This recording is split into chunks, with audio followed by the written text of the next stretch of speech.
şiddetli yağmur yağıyor. Göktepe'den gelen yağmur suları derede Özal Mahallesi'nde. Korkunç şekilde.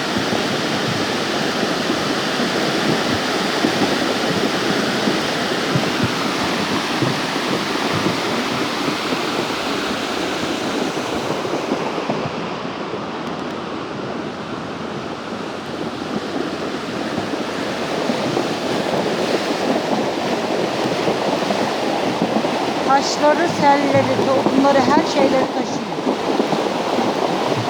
Sesleri duyuyorsunuz.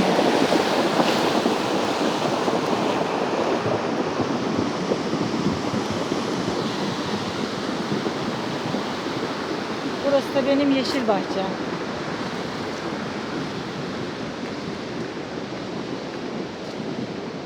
Islandım çok. Marul fideleri, marul tohumları.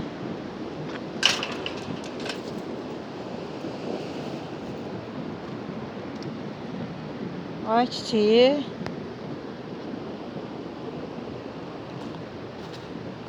Güllerim.